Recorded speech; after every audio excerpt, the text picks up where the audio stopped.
Oh, can you give yourself some love? Tap your heart. Take a deep breath. Let yourself be alive. Shake it out. I have a training for you today, and it is going to give you everything you need to attract dream soulmate clients. I often tell my retreat clients, this is your let's get lost on an island tribe. If you want to bring in people into your world, like this is my best friend, we could talk for hours while having massive impact, you're going to want to listen to this. I literally yesterday hosted one of my networking calls for my clients, and they came back in, and one of them's like, Amber, I just have to say, I love the people that you attract because I feel like I could sit with them forever. And I'm like, this is the key to marketing and messaging. Knowing who you want to be in your circle. And that's how we build something that's so much more than a transactional business. That's how we build something that is so much more than an offer or a niche. This is about building a community, creating a movement. And I know because one year I was 6 months pregnant, I hosted a retreat. There was 12 people and it was so much drama. And I was like, what did I do to attract these people? Not all of them were that way. Many of my clients came back the next retreat when they're like, Amber, what happened? Like this retreat and this energy is so different than the last time. And I was like, I got clear in my heart about the people that I wanted to work with. This is empowered marketing versus non empowered marketing. This is intentionally calling in your tribe. So when my client reflected this back to me yesterday, I was like, yeah, that makes a lot of sense. Because when I was 6 months pregnant, I realized that I was marketing in a way that was attracting not soul aligned clients. And sometimes that's not easy to admit. And after getting off of a client call right now, one of my clients is like, yeah, I had to cut out one of the clients I was just working with because it wasn't in alignment. And I was like, yeah, and then what happened? She's like, I went into the sauna and I attracted a year-long client. And I was like, yeah, because boundaries, standards, who are you hanging out with? Okay.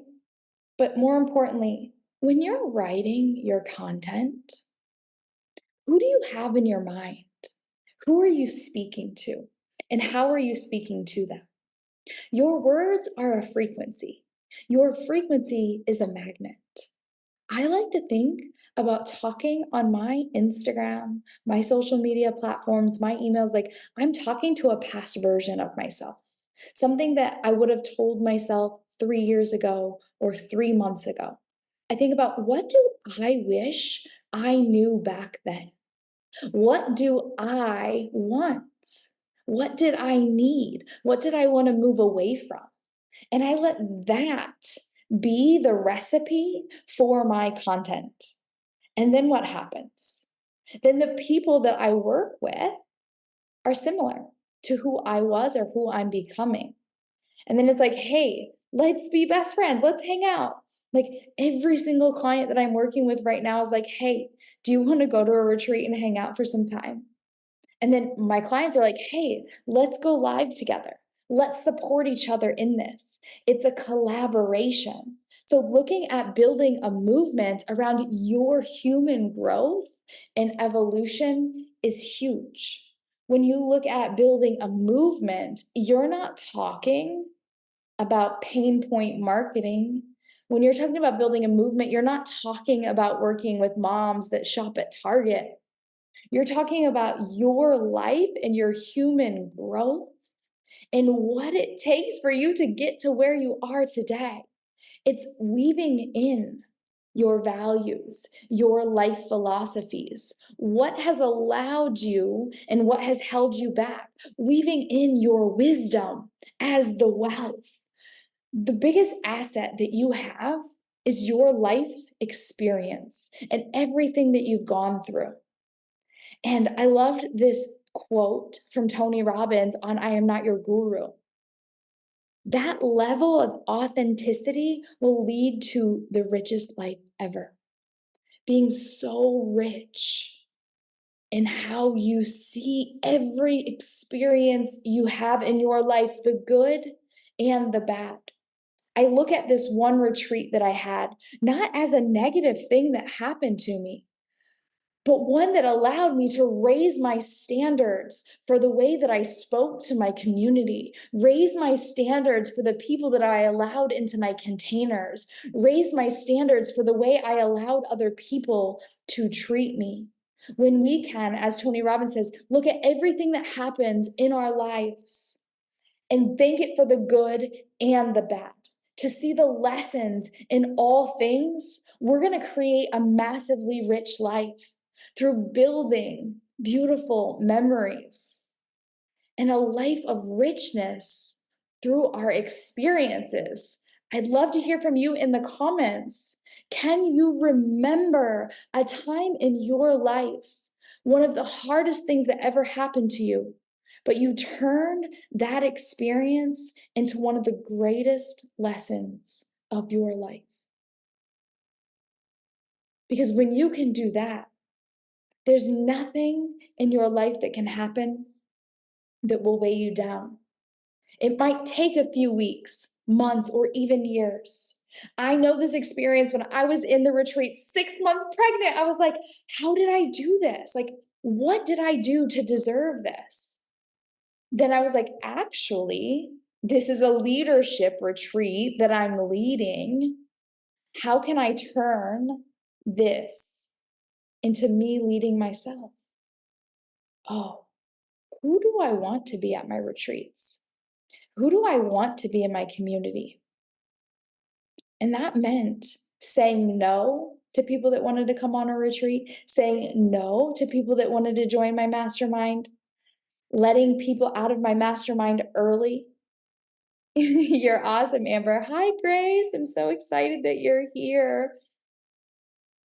Share with me in the comments. What's the life thing that has happened to you that was a really dark moment, but it changed?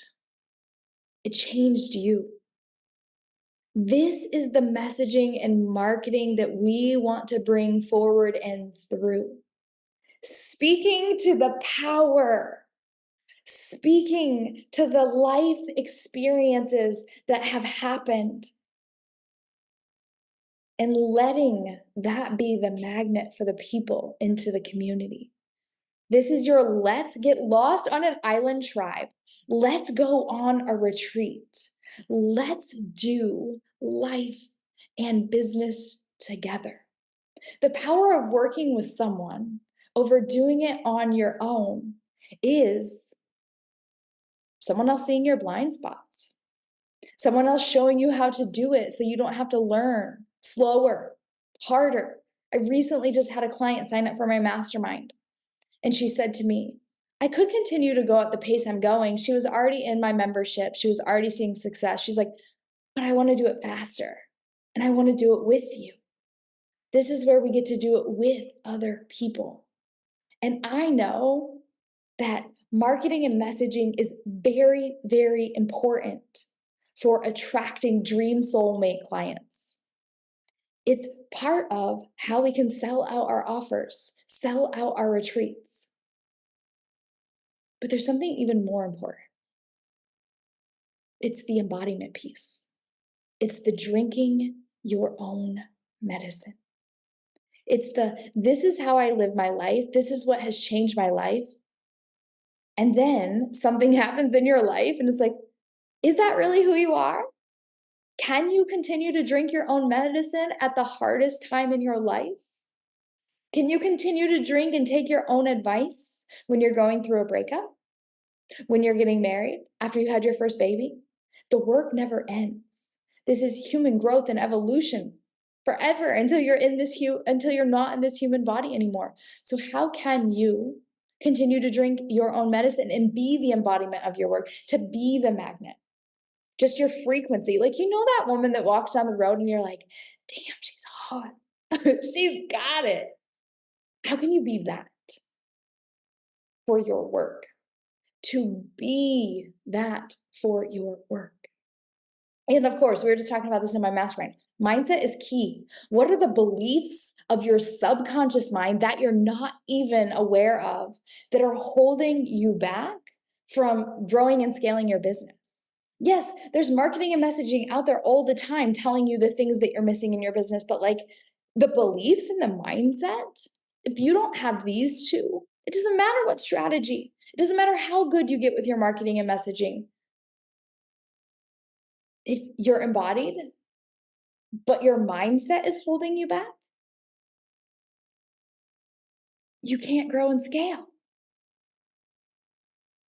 And as a multi-passionate, can I get an emoji below for my multi-passionates that have 1,000 and 100 ideas a day, a week? I want to create this. I want to create that. I want to bring this into the world. I want to help this person. What about this? What about that?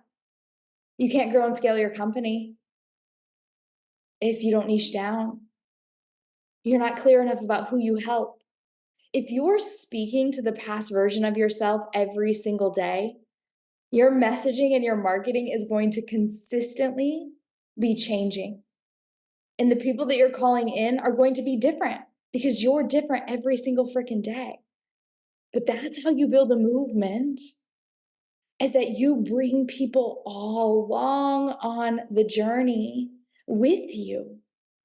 I've taught in over 10,000 yoga classes, led 22 yoga teacher trainings, dozens of retreats, helped thousands of retreat leaders sell out their retreats, worked with hundreds of women online growing businesses and building movements. Never once did I have to. Did I try? Oh, you better believe it. I help moms love themselves. I help women lose weight. That's what a coach put together in an email sequence once. I paid a coach $5,000 to help me with my email marketing because I wasn't converting clients. And we ended our 3-week session with, I help moms lose weight. What is this? That wasn't me. And I threw those emails away. I never used them.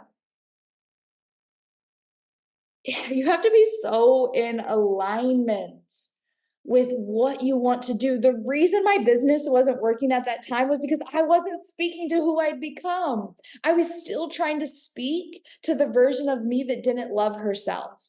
But I had already invested hours, days meditating in an ashram, 3 hours a day meditating, 10 hours a day meditating. I had already devoted my life to self-love. And the reason my "Are you struggling to love yourself" wasn't working was because I wasn't speaking to the person I had become. I wasn't letting my business evolve with me. I'm going to share this little download from Grace here. I went through a huge healing journey. And when I thought I was at the top, got knocked down again with a huge life lesson in transition, becoming my parents' caretaker. So humbling. And this is just the evidence, Grace, that we climb to the top of the mountain. We think that we've done it. We think that we've got it figured out. And then you realize that you're at the bottom of an even higher mountain. And then you climb to the top of that mountain and it rocks your world. And you become something even greater than you even thought was possible. And then you climb to another top of the mountain. And then what you realize is our entire life's journey is about the evolution of our growth through climbing to the top of the mountain. And every time that we climb to a mountaintop, it's a mountain that's even higher. It's even bigger than ever before. And it comes full circle when we take care of our parents. It comes full circle when we have children. And that trigger of childhood trauma comes up when you become a mother. The childhood trauma that comes up when you take care of your parents. The childhood trauma that comes up when someone you start working with triggers you. And it's like, I was talking about this with my mentor on the call yesterday. It's like one moment you unfollow someone that you've been following for years because it triggered you. And then you climb to the top of a mountain and you start following that person again because you realize that you just weren't ready for their growth yet. And sometimes we're not ready to look at the things that we need to see to grow. Sometimes it's scary to climb to another top of the mountain. But that's what's so powerful about attracting soulmate clients is that they're going to grow on the journey with you. They're coming along with you. You don't have to stay in the business that you had a year ago. You don't have to micro niche down to grow and reach more people. It's take your people on a journey with you. Don't try. Don't feel like you need to play small. Celebrate everything that you've done. Celebrate the work that you do and what happens with someone who works with you. I want you to get so big that being in the spotlight feels uncomfortable. Not because you want the shine to be on you, but because you need the shine to be on you in order for you to be the light in the world that helps tons of people. It's uncomfortable to bring the spotlight on us. But without the spotlight on us, we can't become well known and recognized for the work that we do in the world. Being a star, being in the spotlight, isn't about, hey, I'm great. Everyone, look at me. It's saying, hey, I've really cracked the code for this, and I'm here to take it with you. I'm here to do it with you. I want this for you because I know what being where you are now feels like. For so long, I just wanted to love myself. For so long, I just wanted a thriving business. For so long, I just wanted to be a mother. For so long, I just wanted to be a wife. For so long, I just wanted to have a home in Costa Rica. Sometimes manifestation, it takes a little while. And then one day we wake up and we're like, I have everything I've ever wanted, only to discover I want so much more because you're a different person. And this is what it means to be a visionary for your life, to have and hold the vision, letting that be the direction that we're growing, letting that be the goal, and letting everything that you do in your day-to-day life be the mission to get you there. And everything that you do to get you there is that when you arrive to your vision, it could be completely different or it could be even bigger. But as you grow and evolve, your vision will constantly evolve. And it's very important to think like a CEO, to walk and talk like a leader from experience. And that means being humble and celebrating all that you've done, all that you've accomplished, and the work that you do in the world, how it changes lives. And to literally be the embodiment is to build a movement and leave a legacy behind. Maya Angelou says, people don't remember what you said. They don't remember what you did. They remember how you make them feel. How can your marketing and your messaging invoke a feeling, to speak to a desire, to speak to the heart of the people that you want to serve and you want to get lost on an island with? Become a big deal in the spotlight of your work through witnessing your triggers, through climbing to the top of the mountain, only to realize, like, oh, there's another mountain to climb, and I'm actually now in the valley of it. We don't ever have to burn it to the ground to keep climbing higher. Take your assets with you. Bring your lessons in your life, all that you've been through, your struggles. Turn it into the asset of gold that allows you to help more and more and more and more people. If you want to get yourself inside of a room where 3 days, we're going to talk about being the visionary, the CEO visionary that makes massive amounts of money, helping and changing people's lives, sharing your dharma, your life's work, Comment visionary below. This is going to literally be revolutionary. I can feel it. I've been sitting on this, contemplating this, reflecting, and I can't wait to share with you my journey so that it allows you to grow into the wealth embodiment of rich from memories, from joy, from growth. All right? I love you. Bye.